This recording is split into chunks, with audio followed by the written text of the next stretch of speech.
Kita nggak ngerjain amalnya, tapi dapat transferan pahalanya. Kita tidak mengerjakan amalnya, tapi pahalanya dapat. Apa di antara amalan itu? Nah, ini yang kedua yang mau saya sampaikan. Ada 3 peluang amalan. Saya sampaikan dengan cepat. 1, share pengetahuan. Sharing, bagi.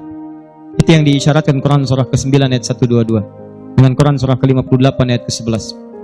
Luaskan. Ya ayyuhalladzina amanu idza qila lakum tafassahu fil masajid, ya fil majalis fafsahu yafsahillahu lakum. Hai orang-orang beriman, jika dikatakan padamu luaskan majlis, luaskan. Maksud di situ luaskan ada 2. 1, luaskan tempat. Jadi kalau ada orang berdesak-desakan, antum masih ada space, jangan ditutup-tutup, buka, luaskan. Yang kedua maksudnya luaskan itu diperluas infonya. Sampaikan.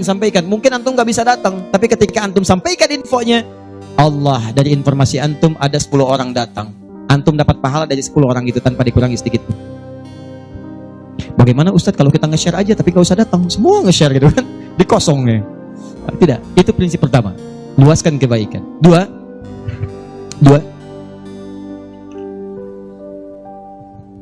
berinfak dengan harta pada amalan berganda. Berinfak dengan harta pada amalan berganda. Maksudnya sedekah jariyah.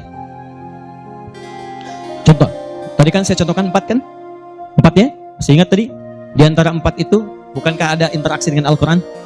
Baca, menghafal ya? Nih, antum punya modal 50.000, pengen infak. Dengan uang itu, disarankan langsung lewat petunjuk Nabi, cari dengan 50.000 itu yang menghasilkan keuntungan terus berlipat. Walaupun antum gak mengerjakannya. Saya beri contoh misalnya. Berikan kepada orang yang tadi mengerjakan pahala berganda sedekah jariyah. Misal penghafal Quran.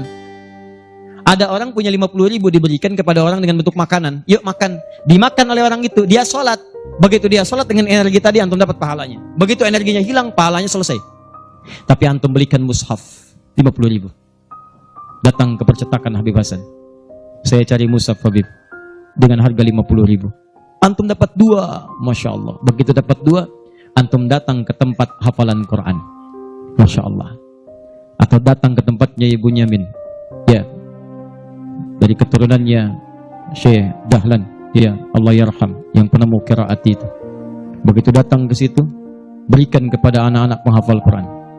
Atau ke tempat-tempat penghafal Quran. Datang ke Yanbu, ke Kudus, berikan. Modal cuma 50.000, mushaf 2 diberikan kepada penghafal Quran. Tadi sudah saya katakan dari awal, hafal Quran itu penghafal nggak akan pernah menghafalkan dengan satu bacaan, dia akan mengulang-ulang.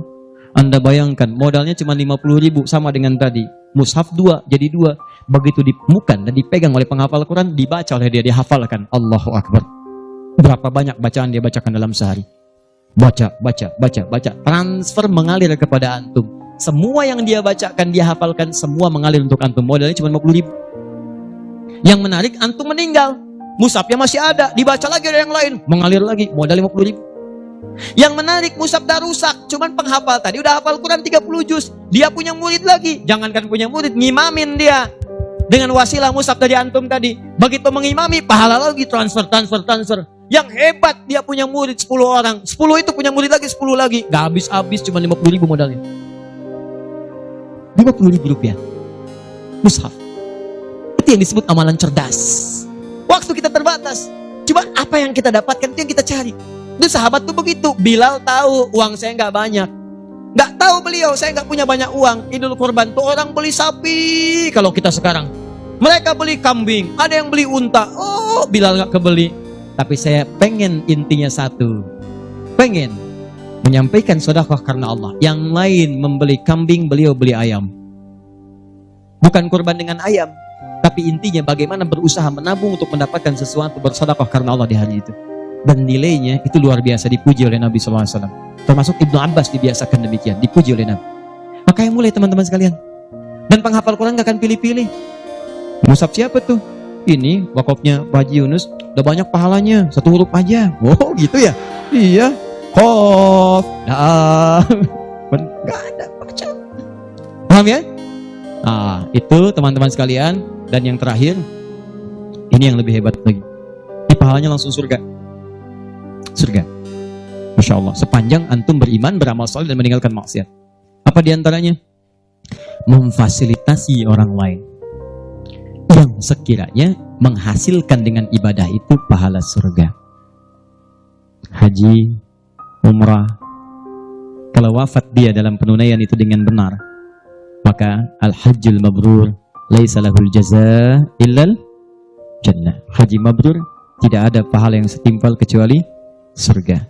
Antum sudah luas, semua sudah haji dan sebagainya, tiba-tiba lihat orang ibadahnya bagus, belum ada kesampaian, tiba-tiba antum fasilitasi, dia haji mabrur dapat surga, antum dapat bagiannya tanpa dikurangi sedikit pun.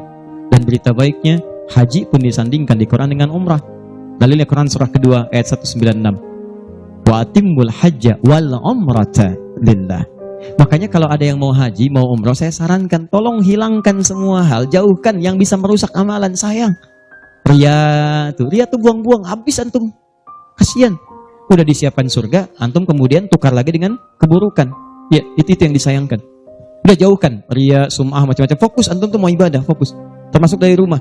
Tidak salah kalau antum ingin kumpulkan orang, ingin menyampaikan permohonan maaf, minta doa, itu nggak salah, cuma jaga sesuatu yang bisa merusak amalan. Ya, antum kumpulkan warga komplek untuk ngasih tahu, mohon maaf besok saya akan berangkat umrah. Mohon maafkan saya banyak dosa supaya saya tenang di sana beribadah. Dan tolong mohon doakan supaya kami diterima umrahnya. Ini umrah pertama kami. Mungkin juga yang pertama di komplek ini ya, warga belum pada umrah, Pak RT belum, RW belum. Insya Allah di sana kami doakan supaya bisa umrah. Habis tuh amalan.